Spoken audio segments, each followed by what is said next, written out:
Hello, everyone. Welcome to another episode of Bikini in the Brain podcast.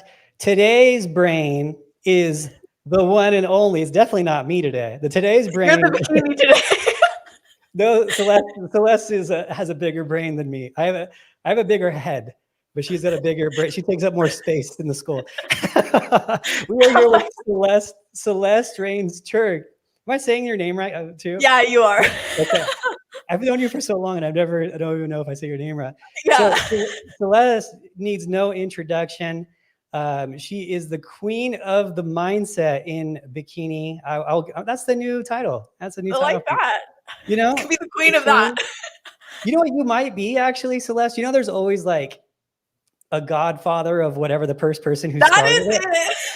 But you can't be. What would you be? The godmother of Godmother, the fairy of- godmother. the godmother With the of British the accent. mindset in bikini. I would say because you're the first one that I know of that started with it. I think. Yeah, I hate to say that about myself because it feels so like, but yeah. No, you earned it. That's cool. There's certain things I've done that are first, and I'll talk about it here and there. But you earned that. That's for sure. You Thank earned you. it. So that's your mark. One of your marks on the industry that'll last forever. We got people started talking about it, and so, all right, guys. So we got me and Celeste can talk. We've been talking for like 20 minutes before this podcast started. So, but we're going to talk about some cool things going on. So this came about because of the Olympics are happening right now. And there was a lot of things that go into the Olympics where these athletes, 47% of them fall into depression after the Olympics, which is crazy. 47%. I mean, it's half, right? And I was talking to a little bit about Celeste about it, of, the 47% of these people that are falling into a depression post Olympics. And she was talking about too, that happens with like athletes as well. The same thing that happens when you go through a big event. And so it kind of led us down a rabbit hole, or me down the rabbit hole a little bit. Celeste sent me a couple of videos talking about how she's covered topics like this before. And one of them was about a singular identity, and the athlete identity. So today's podcast is going to go into the athlete identity. And just to kind of preface this a little bit too, I was talking with Celeste about athletes I've worked with, and one in particular we're talking about, and it was like, the mindset is what kept her from reaching her true greatness. And it's so unfortunate. I'm like, yeah, you can have the genetics, you can have everything handed to you, that you need by God, your structure, your muscle, your bones, your everything. But if the mindset's not there and you don't have that, you really need that part. I think that's, the more I do this and the longer I've been doing this, I think that's 50% of the game. Honestly, it might even be more, honestly. So anyway, with that, Celeste, that long intro, how are you doing today? Are you ready for it? I am awesome. And yes, I'm so ready. Like I said before we started recording, I always love talking with you. Of course, I miss Ashley today as well, but I'm so grateful for this opportunity as always. Yeah, Ashley doesn't miss us. She's in Hawaii right now. She doesn't miss us at all. She's like on a beach. She's not even thinking about She's like, eating some pineapples or something. She's like, screw that podcast. I'm on chilling on the beach. You have 24 hours to respond, Ashley. Yeah. She's training right now, getting ready for a show. And she is she's in Hawaii. So doing like workouts every day. She's working like crazy. I was so surprised. She's like doing training sessions and one-on-one posing sessions, like back to back in Hawaii right now. I know, it's crazy. So anyway, so going into this, with the Olympics, I was shocked about this. I've been watching videos this whole last week, and I actually got to watch a video called "The Weight of Gold" from Michael Phelps. So if you haven't seen that, it's on it's an HBO thing, and it talks about all these athletes who, competed in the Olympics. And basically, it was a lot of similes to bodybuilding, and basically their whole life was getting ready for one thing, just like bodybuilding and bikini competitions. You're getting ready, and all your focus is that one thing, just all of your focus. And then when the show's done, it's like, what now? Yes. So I don't know, what tools you can help out with today, and what insight you have about that. But I know that's something that you run into a lot, where people just are kind of lost after shows and don't know what to do. Yeah, absolutely. So just to touch on the Michael Phelps documentary. No, I've not seen that. But Michael Phelps is a huge advocate. He was one of the first Olympians to really talk about mental health and its impact. He not only advocates for it, but he invests in it too. He's an investor of online mental health counseling. So the fact that he promotes it on such a high level, I have a lot of respect for that.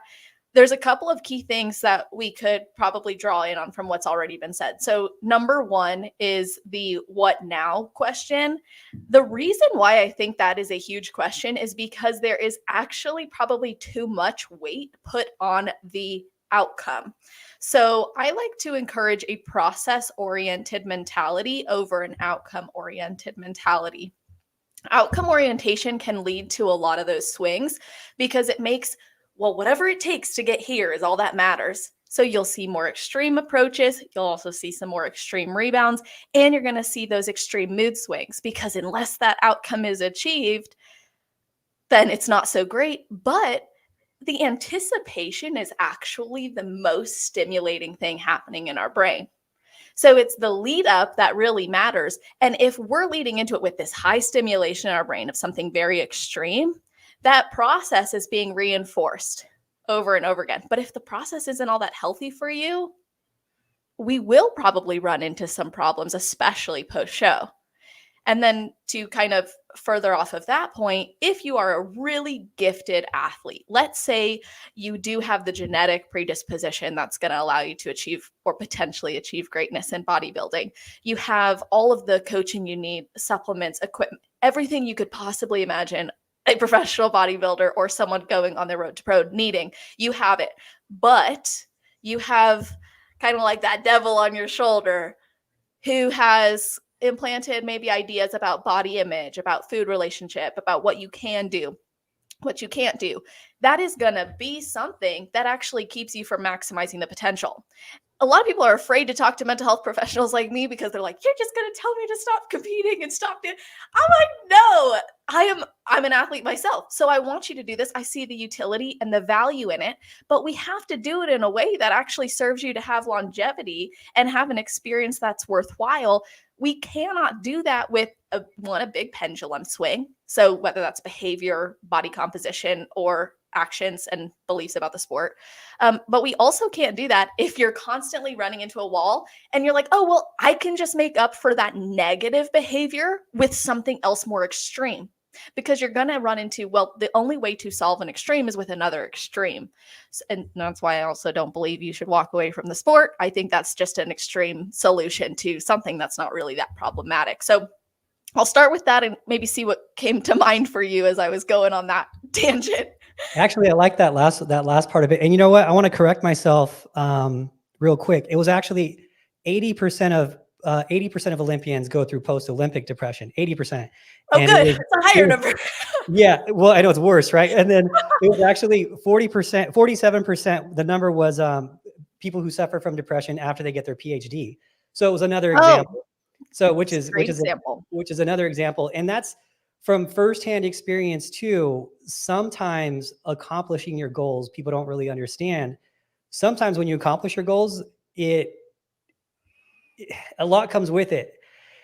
And people don't really get that, like, you chase that dragon the whole time and then you catch it and you're like, oh, like what now? And that's something I went through myself, which is a really weird thing. I actually didn't think that it would be a weird thing, but when I accomplished, so I don't like to talk about like me too much on these things, but this was one that it's very similar in terms of this. So one of my goals was, so growing up, I wanted to, make enough money to pay for a house for my mom and get all these things, right? Just to take care of my family. My mom got married. She didn't need me to do that. And I was like, she's got a greater house than I could ever get her, with her, who she married. So then my next goal in life was like, okay, well then I'm going to get myself set up in a place financially where I can pay my house off and I can be retired if I needed to. Worst case scenario, I have something coming in where I can be retired. So I ended up doing that a couple of years ago. And then when I got there, and it was a few years back, when I got there, I almost had like the motivation was gone for a little while. Like I woke up and I was like, okay, what do I do now? Am I supposed to still work? Like, do I still work or I don't really need to, like, what do I do? And so the motivation like totally was gone for like a little while. It was like, like trying to figure, it wasn't motivation was gone. It was like, I was trying to figure out what the heck to do. And I was just lost, completely lost. I was like, well, I love coaching, but like the motivating factor wasn't there. So I had to, for me, it was, okay, I need to restructure this to love it, because that I had a different motivation behind it at a certain point, and I need to love this. And so I just started working with different athletes. I didn't take everyone on. I only worked with people that would be fun for me. And then I really started enjoying it again. And now my challenge for me is like, okay, I want to win the Olympia. I want to win the Olympia title. And like, that's my challenge. But when you take that equation out, you had to find a different reason why. And I think that people get behind these whys, and then their why, sometimes they don't realize it can change. It could be different, and that's what mine was. I was so stuck on these goals growing up. Once I got there, I was like, what? No one talks about that. What do you do when you get it? So now it's like, okay, I want to work with the people that I want to work with. I have a lot of fun. I just want to have as much fun and create as many memories as I can. And that's a goal that'll never go out. Now, I don't know what'll happen when I capture the Olympia title. Maybe I'll have to go through it again. You keep changing the goalposts, right? But I do say, I'm like, I've never been more motivated than ever now, even though my motivation is totally something different than it used to be before, right? But now, with that being said, the last thing you talked about was kind of similar. It's like I'd walk away. You said, don't walk away from the sport, because you think that is also an extreme. And that was the same thing for me. I can't retire. I love this. This is kind of the problem with it, though, too, for me, is it is kind of my identity. It's like the most important thing in my life. And so what would I do if it was taken away? So that's something that you kind of just mentioned too, which I think is really important. You said, don't walk away from the sport, because that's also an extreme. So how do you talk to someone? Because that is the first thing I will hear about. A lot of people who are less experienced than you, who talk to a therapist or something, and they say, oh, well, my therapist says me competing is creating a worse relationship with food than I have already, and I should stop. Right? I hear that a lot, and so, yeah. So what are your thoughts on that? Because I think that's a big one. Well, I get personally offended when someone is like inquiring to work with me, and then they're like, oh, I'm working with a local therapist. I'm like, it's fine. I'm just glad you're getting help. But also, like, I will hear from you in a year. Like, I just know it. And granted, no shade, because there are therapists who do get it, but some shade because there's a lot who don't. And I just happen to really understand it. And I think the important thing to keep in mind is that if we say competing is the problem, then we are identifying only the goal of getting on stage as problematic. What we're forgetting is there are habits, behaviors, thoughts, there are patterns that have to happen to get you on stage. And there are so many different paths you can take to get there. So what happens is that the real disordered thought is there's only one way to do it. That's the real problem, is thinking it's either all in this way or all out that way. It's either only meal plans or it's the disorder is actually more so rooted in a lot of the thoughts and the beliefs that are guiding the decisions, like going off plan, binge eating, overeating post show, rooted in maybe, well, I'm not in prep anymore. Well, I can do this because now I have probably a year and a half until I step on stage again, so I can make up for it. So we create this problem usually based on beliefs. That's why I don't say blame the sport. And if you do see a lot of I was a jaded competitor once. This is why I can say this, because if you're listening and you're jaded, you're like, oh, I can't wait to hear this one. Like, I'm going to put this on my next Instagram ad. But it's like, competing ruined me. Well, it's more so the decisions you made in your approach to competing that likely ruined your experience. You're not ruined. No one's a lost cause. The ability to compete again is not gone. You could totally do it again. Will you need to work on yourself? Yes. Do you need to take personal responsibility for your decisions? That should be your first step. And are you going to have to change your approach? Probably. And is that approach going to challenge your previous belief about how you had to be successful as a competitor? Maybe that was rooted in comparison. Maybe that was rooted in your past experiences. Yes. But isn't that part of the fun of being an athlete, is you are being challenged on a consistent basis? You get to grow. You get to learn about your body. And I'm going to relate this to the story you shared about the house and about the work that you do, and how when you no longer really needed to work, you had to find different motivation. So for athletes, We need to understand that the behaviors and actions we take have a direct impact on other areas of our life. So, athlete identity can't just be rooted in getting on stage, looking a certain way. It has to also be, well, how does nourishing my body with these 6 meals a day, hello, that's a blessing, actually support me in my work, in my relationship, in my future ability to be healthy? How is it benefiting other areas? How is moving my body in this way helping me to perform cognitively differently than my peers or in a way that's important to my, so we can identify all these other benefits to the habits of a bodybuilder without it being about bodybuilding. So when you're no longer in prep for a show, there's utility to the actions you've been taking, and you can conceptualize that there's a time and a place where you're going to be doing more of them and a time and a place where less is called for, but it doesn't make you less of an athlete. I like that a lot. And that was something that I had to go on my own discovery path. And I you know, what's funny is I do have some, I'm like, if I had someone like you in my corner, which I like do, like a text away, but I would never, I don't know, just, it's still some that stigma for me. Right. But but that was something like, you know, how much better, and this is just on my end, how much better it makes my daily life. You know, like what's funny is I do my check-ins like Monday through Thursday, and I don't do as many as I used to before. I really I don't have a big team anymore, like, because there's different things now, you know, and I don't really have that many clients myself. And what's funny is Friday through Sunday, if there's not a show, so I do my check-ins Monday through Thursday. And so Friday through Sunday, if there's not a show, I'm like not doing anything. You know, I'm like, this sucks. Like, can someone email me a check-in? Can someone just like, I hate not working, you know? So it's so funny that like, and so every Monday, which I think sometimes, well, I'll say every Monday after there's not a show. So this Monday, especially because there was no, like, I didn't travel to a show this weekend. Tiana competed. There was no like travel show.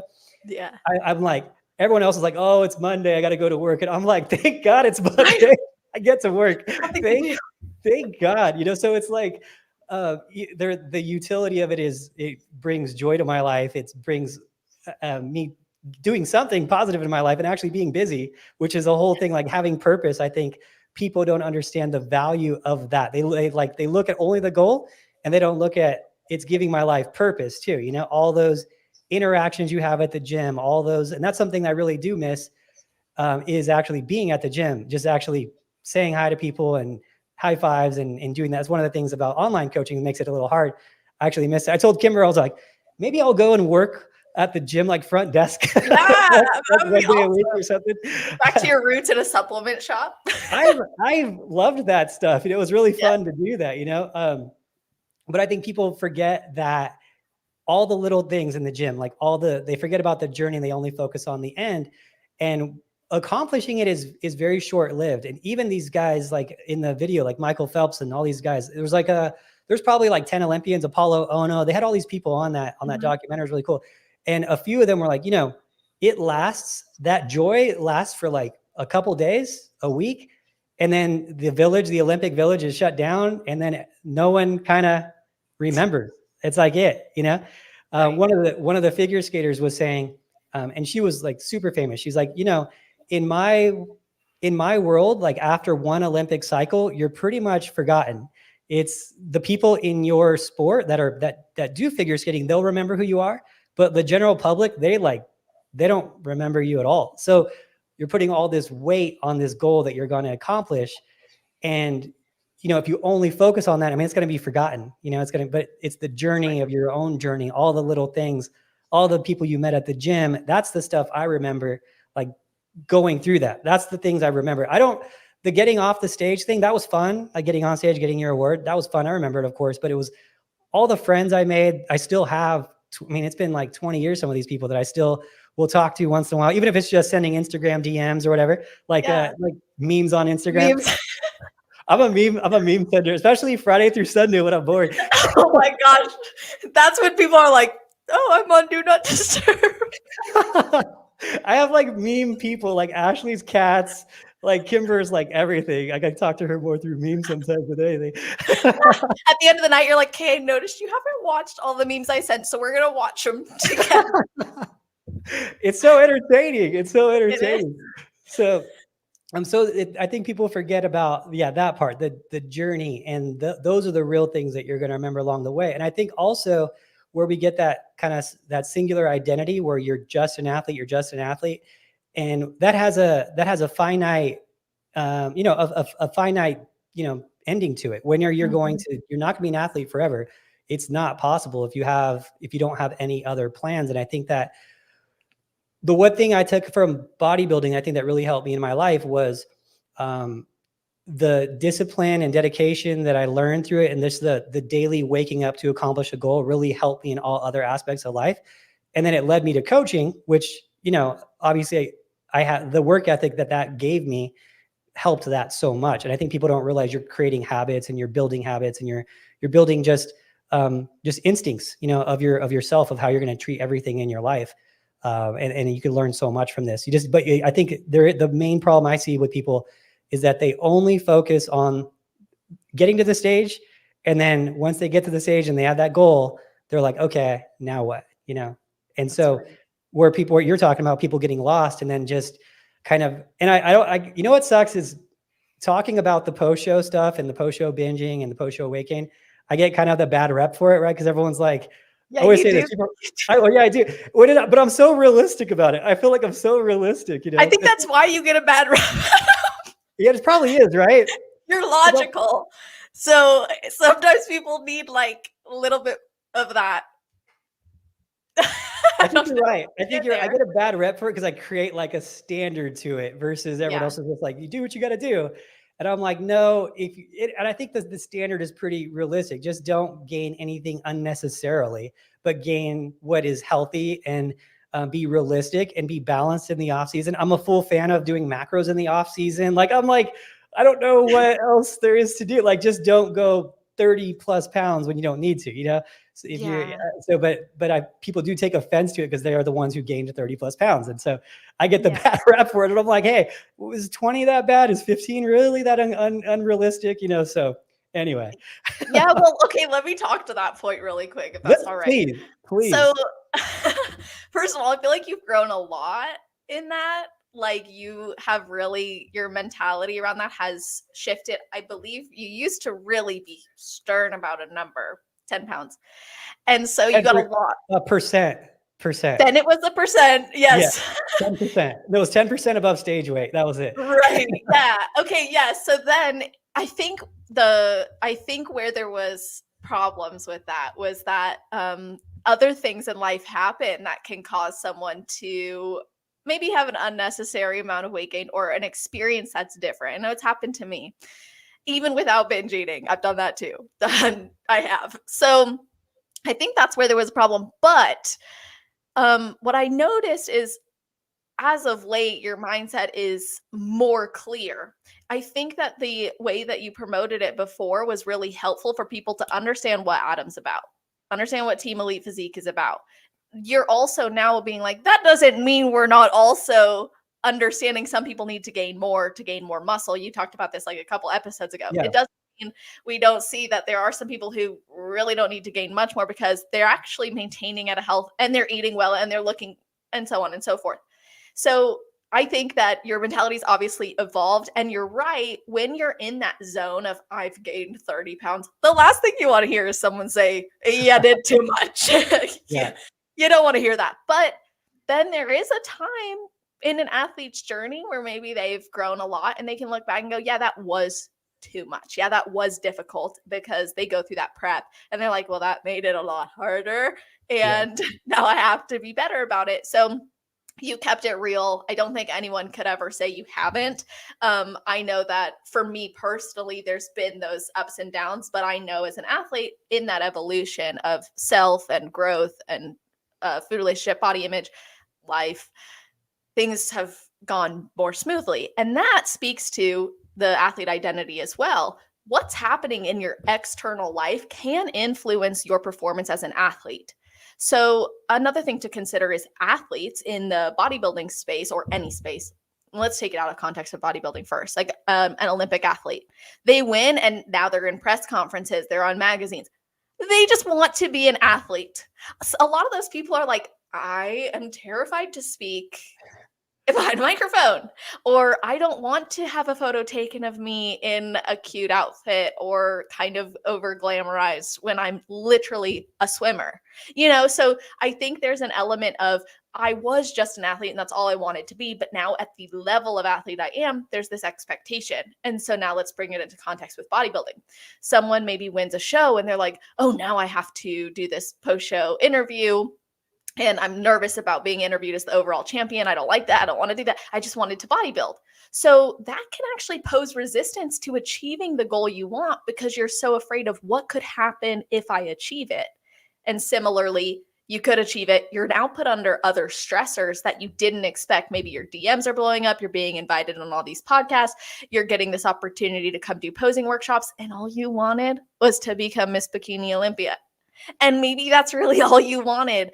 But there's an understanding that when you represent a high title, it comes with expectations. And lastly, when you consider who's going to remember this, I don't know, you probably experience this all the time, but like someone asks you what you do, you're like, "I coach bikini Olympians." So they're like, "Oh, the Olympics, bikini, who's that?" They have no, you could be like, "Yeah, so like the last bikini Olympia title was this person," and you could go down the line and they're like, "Who? What?" I mean, I asked someone the other day if they knew who Phil Heath was, and they were like, "Mm-mm." And I'm like, is this world so small? But it Yeah. is. But we forget that because of the beautiful world of Instagram and our amazing community being so tight knit. Yeah, that's funny. Actually, what's funny, I said something. Oh, you know what? I was wearing a shirt the other day, Jay Cutler's shirt. The pig shirt. I was at a poker table and I was playing cards and this guy was like, "Oh, I love your shirt." I'm like, "Yeah, you can get it at Jay Cutler's store." And he was like, "Jay Cutler, really? The football player?" And I was like, "Dude, what are you talking about? How do you know? He's from Vegas. Like, you're in Vegas. What are you talking about? You don't know who he is."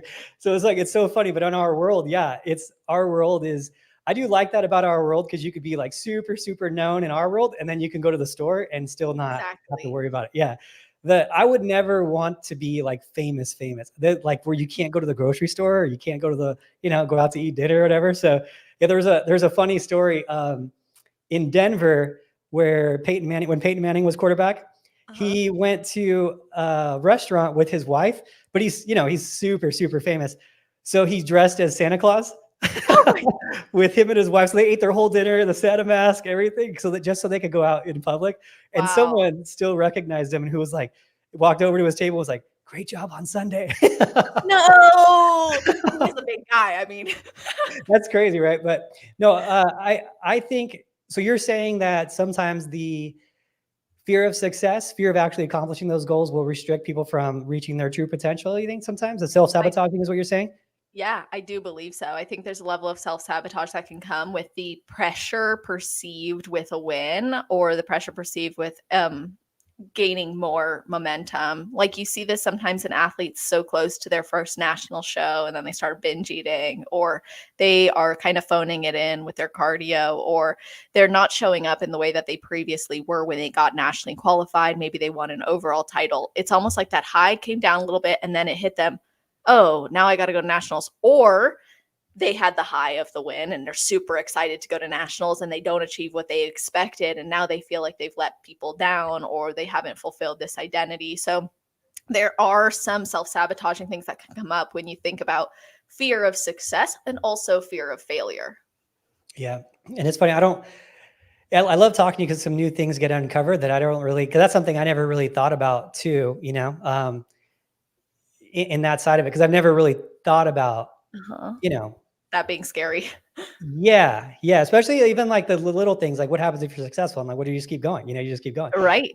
We talked about it earlier before this. I was like, my upbringing in sports is probably a lot of it was so long ago too, and it was such extreme sports that required such a strong mentality that you was like any sign of weakness was like really frowned upon. Like talking about mental health would be like, dude, toughen up. Like what are Right. you talking about? Like, what are you just quit then? It would be like, that's literally the response you'd get. So Literally. it's like, learning this along the way has been really, really exciting. Thank you for helping me with that too. Cause Yeah. I've realized, and I was telling you, I've realized how much of it was so mental, and like we're telling you earlier, it's just like, if they don't have that piece of this, if they don't have that that understanding where it's going to take everything from you, and there's going to be days where you lack that motivation, and they'll never accomplish that full goal if they're not fully there, head to toe, brain in Right. too, and it's such a crazy thing to see, because I see it happen all the time, especially, one of the things I see it happen with too, that I don't know what the reasoning for this is, but I'll see a girl, and I'll have a girl, ton of potential, she might excel really quickly. Maybe it takes her 2 years total to get a pro card. She gets that pro card, but she got it so fast that she's still not ready for the pro level yet. Yeah, you might have been ready for the pro card, but you're not ready for the pro level yet. And you need another 2 years, maybe even 3, to fill out that pro physique, that pro level physique. And what happens is they'll compete. They know nothing but success because their structure and their lines and their beauty and all that got them to that pro card. And then as soon as they're like, oh, I want to compete as a pro, 3 months, 4 months later, they compete, they get worked as a pro because they were never muscular enough yet. And then they just disappear entirely. And you're like, man, that girl had so much potential, but she got on stage 1 time, 2 times as a pro, got a, 4th call out, and then just disappeared.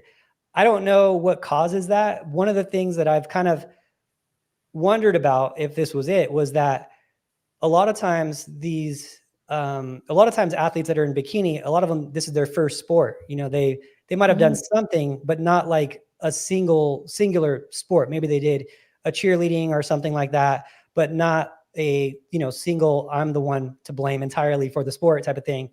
And with that, they've had nothing but success in their life with everything they've done. They're popular. Girls that do bikini are usually pretty girls in high school. Everyone gives them attention, these types of things where they don't know any of that real adversity.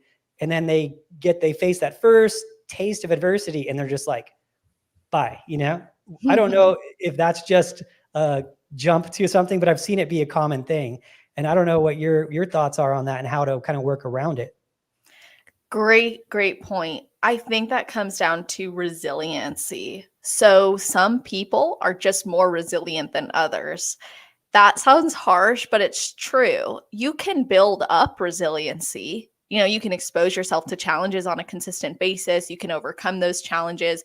You can also identify times in your life where you have to kind of reinforce that you are a resilient person. And some people just naturally are more resilient. I think when it comes to those who maybe haven't had a lot of adversity or haven't faced a lot of challenges or even been put through the ringer in, let's say, team sports or individual sports growing up, there isn't a lot of that. You lost and now you got to run lines in practice because it was a lot of unforced errors and that's on you. Or okay, yeah, you've got practice coming up, but it's not going to be at our normal time. You're going to wake up super early and we're going to meet on the beach and we're going to cry. There's not a lot of that. So I don't think there's enough of the resilience built in already. So we can either see it as an opportunity. Okay, yeah, this loss is an opportunity to build resilience. It's an opportunity to grow. And it kind of reveals probably some motives that were linked to superficial needs versus core values. So superficial need, like, oh, if I get this title, if I keep winning, then that means I'm still liked, or that means I am doing really well. So that's very superficial. But if you take it beyond that, and you're like, a core value of mine is to perform at a high level. A lot of athletes have this drive to perform at a high level. They're more likely to walk away from that loss. Maybe, yeah, it's going to hurt a little bit, but to keep wanting to perform. So I think it can also be revealing to that person that, hey, maybe you were in this for the wrong reasons and we just need to tweak a little bit of what were you thinking? What were you expecting? And what do we need to expect moving forward for you to really capitalize on this potential if you want to? Because if you were only in bodybuilding to win, there's only one. And there's like 30, 50 people in this class. Just because you beat 50 people before doesn't mean you will. And so it also kind of doesn't surprise me when you say that the statistics like 80% for Olympic athletes too, because at the end of the day, there's only one winner. The winners have pressure and this identity of being a winner now and they've just achieved this huge goal. So there's going to be that dip. But then also there's all the people who worked really hard and didn't achieve the goal. Yeah. So that could be depressing. So it's And I think those who come out unscathed for whatever reason, the 20% who's like, oh, good, I don't have any depression. I don't know. I couldn't. They should probably teach this because I don't know exactly how people come out unscathed. I feel like they just didn't get asked, right? Like, or they're just like tough and they're just like, oh no, I'm fine. You know, kind of people like, I'm good. yeah, exactly. Because there's no way to come out of that. You know, I feel like there's no, that's such what an event. You know, even when I did like because we did like world tournaments in hockey and stuff. And even when you come out of that and you're like, because the build up to that is so intense. That's why like, and it's funny because Ashley and me have that similar, which is probably a good thing, but a bad thing too. Because we're like, oh, prep, it's nothing, you know, like try skating till you throw up, try drills, try all these things in hockey that you got to do. Like it's nothing compared to bodybuilding, lift weights and do cardio. How hard is that? You know? So, but the problem is the settings are so high that, right. It really doesn't, it's a different thing, you know? So when you come out of that, you're just like, what do I do? You know, what even is that? Like, there's no practice tomorrow. Like there's no, what do you, yes, you know? routine goes away, predictability goes away.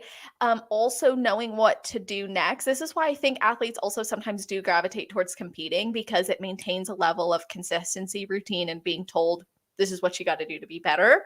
So when you take that away, whether that's prep or it's a sport, like there is a grieving process that occurs because you're like, this part of me that's been highly rewarded or reinforced in some way is now being shut down or not activated as much. That now makes me question, well, who am I without this? What do I do without this? I remember when I quit volleyball, I was extremely like, what does that mean about me? I'm the volleyball girl. I'm the girl who was going to play in college. What does this mean now? And I turned to fitness. But it was weird because you do attach to that identity. And I actually think that's what drives a lot of success in athletes. There's a level of attachment to that identity we need in order to be driven to do very well and represent it well. But we lose sight of the fact that if you don't have identity or love and passion in other areas of life, you're doing this part of you a disservice. It's shown that athletes who have engagement in other things like their community, church, family, friendships, other things outside of this passion for the sport are more productive in their sport. So we want to encourage athletes to find this elusive, I think balance is the sister of perfection, but this elusive feeling of balance of like, hey, I balance meaning I don't just prioritize this aspect of my personality or who I am. Instead, I recognize this personality and these traits can be applied here, here, and here. And then that way, if this sport ever got taken away from me or I couldn't do it anymore, I wasn't going to do it anymore, I already am applying it in all these other ways that I'm fulfilled. So I didn't need that to define me. Yeah, I think that's the important thing is, coming to that. Okay, we know the problem, identified the problem now. Like, how do you find the way around it? And I think that's the biggest thing. Like one of them is not focusing on the goal so much, the goal being the finite end result, right? Because that is have an ending. And then how it applies to your other life, finding other joys in it, right? Like how we discussed, like what else it does for your life. So for me, it gives me purpose. It's why I can never quit coaching. There's too much purpose and too much challenging behind it, and the fun of competing against other coaches and stuff too. And so yeah, that's like one of the fun. It's like my daily text with James. We're always razzing each other. And then just what else it brings to your life, So not too long ago, I tore my bicep. I told you, you probably know that I tore my bicep boxing, and it sucks because I was like I was sparring with guys 2-3 days a week. And then these are all my friends, I see them every day. We're at boxing class, and then it just gets taken away from me overnight. Like one bad punch gets taken away from me overnight. And it sucked. It really did suck. And I miss all those guys. I haven't been, and you don't realize like when it's done, you'll also be missing your friends and stuff too. But luckily for me, I still had bodybuilding. I still was like, you know what? I still have all this. I have a great life still. I miss those guys. I'll go back to class when, actually it's when I got injured. I started sparring and got injured again. So Yeah, there's PTSD. dude, I know. I don't know if I need surgery on my wrist now, but the Oh yeah, no. yeah, but there's also I'm like, okay, I could still go there and go to classes and hang out with the guys. I could still teach it. I could Yeah. still help other people with it. I'm actually did something with our local. It's like a local nonprofit boxing gym down the street from here in Vegas too. So like you could still be involved in it, and I think that that's people don't understand that part of it. It's not just the competing; it's what else can you do in it too. Maybe you have to look at it as other things. Maybe this is a. That's why when people want to go pro, I ask them, why do you want to go pro? Mhm. What's the reasoning why? Because it can't just be I want a pro card, and it has to be more than that. What is it going to do for your life? Why do you want it? And a lot of times people just say they don't even know. They're just like, I don't know. I just always thought I should go pro. There was a girl at my gym, she went pro, and I thought I should just go. That's what I want to do. That's a cool goal. But I'm like, well, what is it going to do for your life? Because you're going to put a lot into it. It's going to cost you a lot of money. It's a lot of time, a lot of sacrifice. I mean, it affects your relationships. It affects your family. Like, why do you want to go pro? And for some people, it's purely they're like, I want to accomplish getting to the Olympia stage one day would be like my life's greatest accomplishment, and that's my drive. And I'm like, that's cool, but what else along the way? Or Mhm. some people, it's I just want to use it as a platform to help my coaching business or to help my posing business or to help whatever. And I'm like, that makes a lot of sense because there's a lot of other things rooted in that you can walk away from this from one day and still have that on your resume where it makes sense. So for everyone, it's different, but I think everyone needs to identify it and then find other things within it that it's helping in their life too. Absolutely. And even if it's just, I want to do this because it's something that is for me and for my life outside of family, outside of work that I can accomplish, great. As long as it doesn't take away from those other important areas. It's like if it's an addition, if it's an enhancement, awesome. So I think it's okay to want to compete just because you do it for you, but identify how it's for you. Identify how those workout sessions actually benefit you and these other areas of your life more than just, yeah, I want to look good. And that's the other thing too. I want to look like a pro. Girl, they don't even look like that. Like that's Yeah. the thing that is so crazy. I'm like, okay, they look like that in that stage shot, but they didn't look like that backstage. They didn't look like that 2 hours before they stepped on stage. They looked close to that, but they didn't look exactly like. So you can't want to look like a pro either. Yeah, what's funny is that people don't understand that, and they see it a lot of times when they finally see pros in life, in real life. But it's funny, me and Ashley even have this thing where we'll see someone, I'm like, oh, she's got a good backstage body, because Yeah. because it's so rare. Yeah. Like a lot of these girls don't look like that, and I'm like, oh, that one's good. Like if it's a new girl, and I'm like, that girl's got a good backstage body. We're like, that means she's gonna probably be really good on stage, So like the backstage body girls, it's like, oh wow, it's crazy. Some of these girls don't look like that at all backstage. That's And right. you see them in pictures and you're like, whoa, she was like way more jacked than I thought she was when I saw her in person.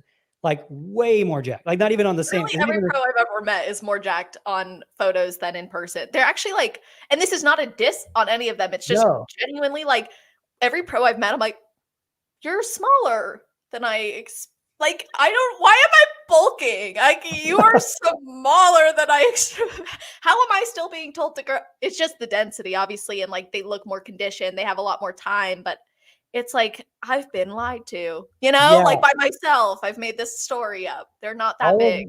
all of you girls who are watching this need to go to the Olympia Expo, need to go to the Arnold Expo, and you need to go to the meet and greet, and you need to meet these pros and realize how big they actually are. Because in pictures, it seems completely unobtainable, like completely unobtainable. And every pro's guilty of this. No one's gonna pose their regular pictures, and that's fine. I didn't do that. I did the same thing.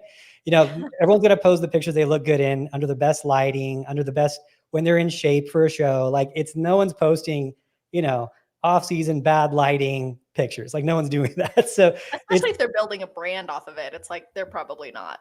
yeah, unless that is the brand, which True. the off season body is the brand, which I don't know how many people do that. But but yeah, so that's another thing I think weighs on people mentally too, which is Mhm. the unrealistic expectations of this whole thing. Would you probably run into that more than probably anything? I mean, I don't know. Yeah, I would say the majority of like the women that I work with, even the men that I work with, but I work with more women than men, so I can say especially women, but women naturally have a tendency to participate in upward comparison socially. So this is also why we tend to repeat or mimic the behaviors of other women. That's why you see these trends take off, whether that's on Instagram, everyone's wearing the same leggings, or it's on Instagram, everybody's doing the same pose or the same style photo shoot. It's because somebody did it, got a lot of positive or negative, but some sort of reinforcement that made them look better or stand out in the community. And other women mimic that in a way to fit in. And this is not a knock. It's just what happens. It's a way for women to belong and connect. So they're more likely to participate in that. And that's when you see this perpetuation of, oh, all bikini competitors do this, but that's not true. Like, for example, I post all year round, I post my check-in photos, no matter what. And in doing that, I realized this is so abnormal. Not a lot of people do this, but in doing that too, other people have seen how positive that's been, not just for me, but for other people. They start doing it as well. Okay, now then someone else goes, well, this is helpful for me. It keeps me accountable. Now they're doing it. So you can see or evoke change just as much as you can fall victim to participating in it or comparing yourself to it. So when you do kind of go into a comparison trap, which I do see often, ask yourself, is what I'm comparing myself to, do I have all the information and all the data? No, probably not. You probably do not have all the data. Is it fair to compare? Fair to yourself and fair to them? How disrespectful to compare to someone who's been in this for like over a decade maybe, or who had years of previous athletic experience, or maybe they went through some stuff you would never have wanted to go through in your life that like really forged them through that fire. Is it fair to them to compare? And is it fair to yourself?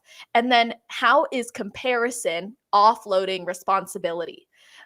Comparison can sometimes be a great way for people to say, well, it's because of this that they are that way. Instead of going, okay, success leaves clues. What traits, what behaviors, what am I seeing that I can actually emulate without, it's not about copying. I got to do their exact meal plan, their exact training. It's no, their discipline, their commitment, their drive, their ability to integrate other areas of their life as well. So comparison, is it acting as a form of offloading personal responsibility, or is it supporting taking more responsibility and recognizing where you can improve yourself as an athlete and a person? I like that a lot. That could be a whole nother podcast. I know. Right? Actually, that's actually a good idea for one. We'll plan that maybe within the next few months or something. Get you the back. Cost of comparison. I like that one a lot. Yeah, because I'm definitely victim of that myself too. I mean, we all do that. So in every sport. So one of the stats that I wanted to go into as well as it's just a alarming one was the original one I messed up on. The 47% of people who are 47% of PhD graduates are depressed too, which is crazy, right? Because you think, okay, I got my PhD, I worked my butt off. Obviously, I'm going to have a good, successful career, and these are the people that should be the happiest in the world, the doctors, everyone, right? How are these people who are super successful, super intelligent, how are almost 50% of them falling into depression right after it? And it just goes to show you, no matter what goal you accomplish, how high you climb, like everyone's going to go through something. And I think that's what one of the things that was like really, I love Mike Tyson. One of the things that he said one time was talking about money and happiness. Mm-hmm. And he was in an interview and he said, if someone thinks that money makes you happy, they obviously have never had any money, Mm-hmm. And I was like, that's crazy, because we all chase this success and we all chase the glamour, the money, the whatever. We all chase it, or something, a better version of ourselves in terms of what we see. And I think that growing up and even in today now, you still see a lot of like the younger generation, they're worried about the clothing, the bags, the money, the this, the that, the power, right? And then you see a guy who has one of the most famous people in the world, has all the money in the world, had all the power in the world, was known as the baddest man on the planet for years. And he was like, yeah, no, I wasn't happy with that. I wasn't happy with any of it. I got there. It didn't do anything for me. The money was irrelevant. I already had enough, and so it has to be about something more. And we see these time and time again, you're starting to see these like uber successful people go through depression, or even some of them, I mean, they even talk about the Olympic people that commit suicide after the Olympics, and you're like, how? This guy had everything going for him, right? These people, 50% of the PhD people almost, right? It's crazy to think about. So it has to be more than just getting off the stage. There has to be more to it than that. There has to be other things, because these people who were just focused on PhD, just getting it, and they're like, okay, I got it, now what? Or just getting the gold medal, they get it, they're like, okay, now what, right? So there's a lot of similarities that this brought up. And it was like, really, it was kind of an alarming one for me. I was like, wow, it's a different level, of course, but this is a lot of the same things that happen with bodybuilding, even things that I went through in a different avenue on it as well, that we all need to look at and take a step back and be like, okay, what else can I benefit from this? And once you have things removed, then you realize you kind of have to find those things. So for me, I found it, I guess, kind of the hard way. So I hope that no one really does. They just like learn from this and they're like, okay, what else is it doing for me? And it's the relationships, it's the journey, the things you learn along the way, the things that it instills in your body, or instills in your mind for your daily actions. And for me, it's been like the best thing. I can't imagine. And it's funny, sometimes I'll have people that are kind of like 50%. They're like, yeah, I think maybe I want to do a competition. And I'm like, do it. Like everyone should do it once, because you're going to pull stuff out of you that you didn't know was in there. You're going to find things about your dedication. There's going to be points where you want to break, where you want to quit, and you're going to either fight through it and find that you're who you are in there, or you're not, and, I think it's a healthy way for most people to do it. There's a lot of sports that will require that out of you, but that is one. I think running is one of them, where you're running and you're like, okay, I'm either going to keep pushing or I can quit. I'm in that mental block, or, boxing, when you're in that ring and you're like, you're going to find out if you're actually tough or if you just think you're tough, in there, and so this is one of those things where it's like, you're going to find out, you thought you were tough your whole life. Are you going to be able to push through week 12 when you got 4 more to go? Are you going to find that in you, or are you going to build that in you too? Which that's a whole nother thing, maybe this will build you to be tougher. So I don't know. I just love it so much. And I like this one a lot too, because I think people can grab from it and not just focus on that end result like you talk about, Yeah. And can I expand on one of the things that you just said? You can expand on 2 of them if you'd like. Okay, awesome. I was like, I don't know if you're like trying to move it to the wrap up. Okay, cool. So something that came to mind was like, it would be important to mention that there's so many factors that can contribute to someone feeling depressed. It can be chemical. So you also consider like boutique supplements in this industry can contribute to changes in your brain. And then you also consider the actual act of working towards something and being reinforced positively along the way is creating this heightened experience. And when those things start to look different or change after, there could just be a chemical or a physiological change.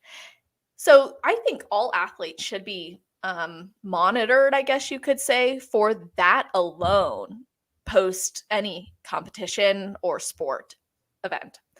It's also important to consider socioeconomic factors, and not to get too political, but another comparison we could make to a professional athlete, a PhD, and someone either on the road to pro or competing in bodybuilding is the intense amount of resources required to really be successful. Now, you can do things the budget way for sure, not especially bodybuilding, you definitely can. But there's a level of investment required of you. And I think some people they have an overconfidence in their future self that they will risk important things now. So if you have money, but you don't have enough money to compete, and then you compete and you don't get what you want, now you have no money, you're in debt, and you didn't win. That's depressing. You invest in a PhD, you work so hard because mom and dad told you, you have to become a doctor, you have to become a lawyer, you have to become a psychologist.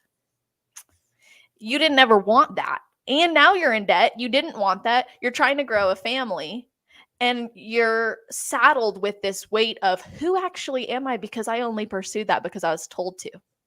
So much of this, I think, comes from a lack of And I'm a faithful woman, so I will encourage people to find their identity in Christ, find their identity spiritually, find their identity and their core values outside of what the world can offer you. Because when we talk about friendships and we talk about what you get from this journey, that is not something of this world. That is the beauty of spirit and connection that you can't work so hard for. It's just because you're present enough to experience it. So don't miss the beauty of that journey, because the empty promises fulfill money, titles, sponsorships, more work, a bigger house, that's a bigger mortgage, that's more money, more work because now you're a doctor. You're going to be hit with this reality check. I know I have been. Even recently I got the house and I was like, this is awesome. And I was like, wait a minute, why did I get this? What did I want from this? What's going on? I would have been so happy if I just bought land and put a trailer on it. Like, I was kind of warped in that thinking. And I realized, like, no, the identity, the core values, that's what you have to keep rooted in that. So I think that contributes a lot to the depression, is if you're chasing worldly things, you're going to get worldly results. And the world's pretty sad right now. You know what? I'm really glad that you mentioned so much in there too. And I'm really glad I didn't know that about you. And I really appreciate, because I am too. Everything in me is rooted in Christ, So it makes life for me a lot easier, because I don't take it as seriously, and nothing can really go bad in this world, because it's so minuscule over the greater things, So like, even like fear of death, like I have no fear of death, because I'm like, dude, send me to the better place. The promise of the gospel, Jesus has covered us. We're good.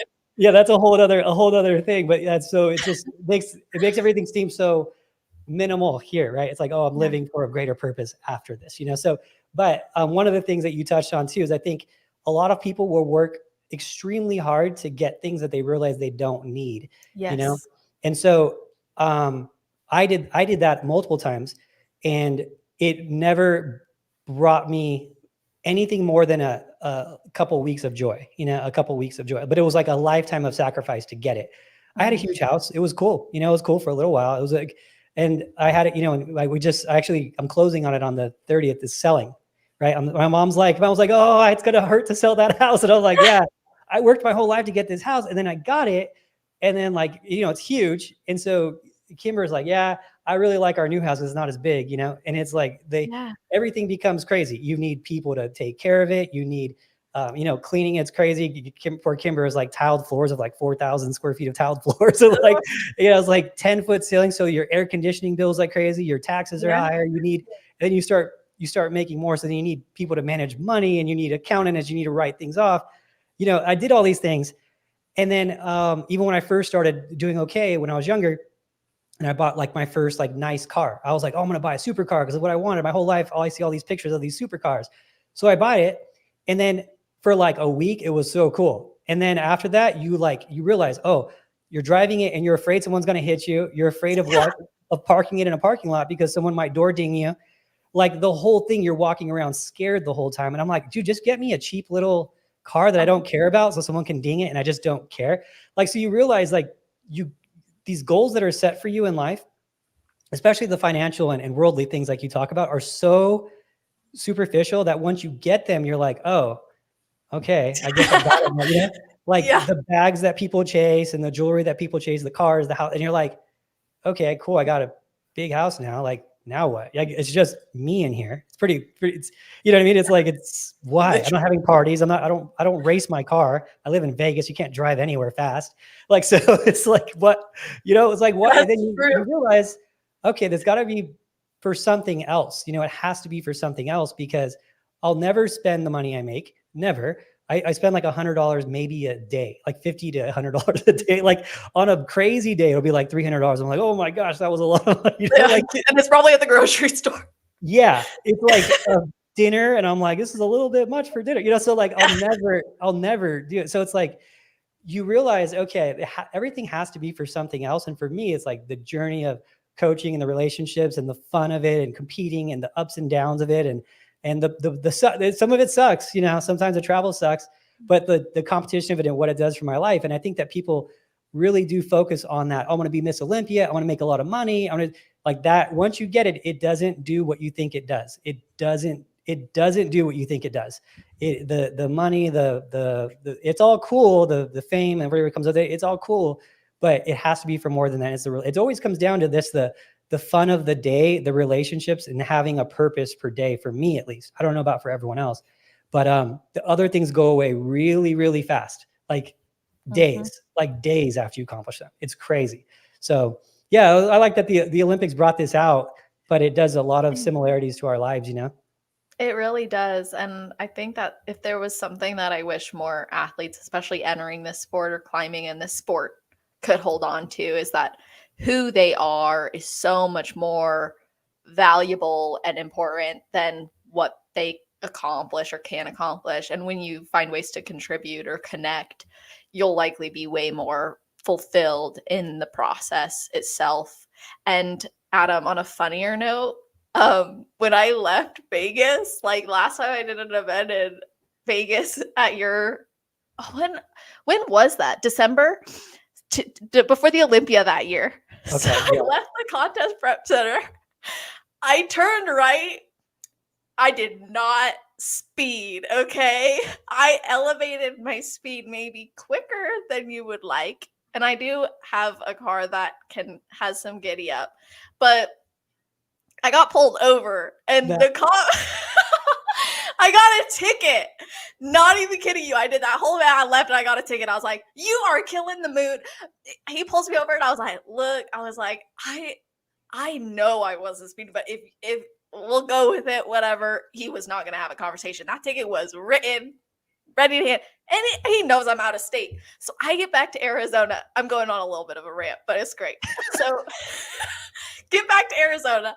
And I'm like, I'm going to call Vegas and see. I can't make it to this court date. I'm from Arizona. So I call them. This pissed me off because at the time I was also like, I just finished like the DUI education that I would do for the counseling center that I was working at as well. So I was like, I was really about this. So the traffic thing on Vegas's like traffic line, they play ads for bars. And I was like,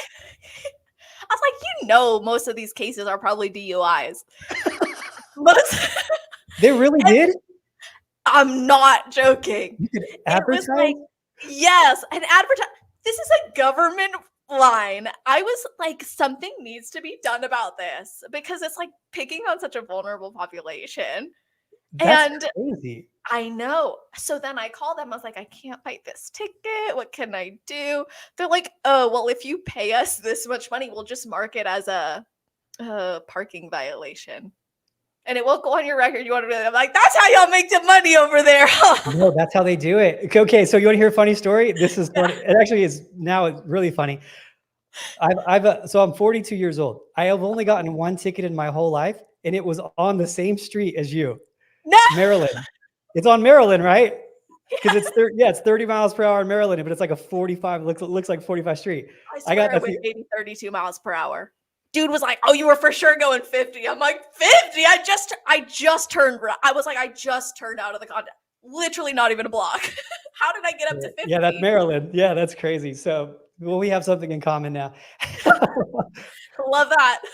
Well, thank you very much for everything and your story too. Thank you very much. Oh, you know what we got to tell people is, okay, so this is one of the rare things that is only for Team Elite Physique athletes. We are going to be having the Elite Retreat in March. We're still finalizing the dates, but Celeste is going to be one of the speakers there. She's going to go over a whole mindset thing for us. We'll go over more of that later. So if you're from Elite Physique, we're in March. We're going to have the Elite Retreat. It's going to be somewhere between 2 or 3 days long, and one of the busier days will be with Celeste. She's come out and done that stuff before at her seminars, but now we're going to have her for us. So thank you for being a big part of that as well. And I'm actually really looking forward to that. So anyway, thank you so much for everything, all you do. And to get in contact with Celeste, you can go to celestial.fit. And I send that website out all the time. That's how I know it by heart. Thank you. And where else can they find you? Instagram, celestial_fit. Okay. And I guess anything else that you wanted to say before we leave? just build more than just a body. That's what I promote. That's what I'm here for. Thank you, Adam, for having me on. As always, it means so much to me, and I'm really grateful for this time we got to spend. Yeah. And also just take it slow on Maryland. All right, guys. With that, we'll talk to you guys later.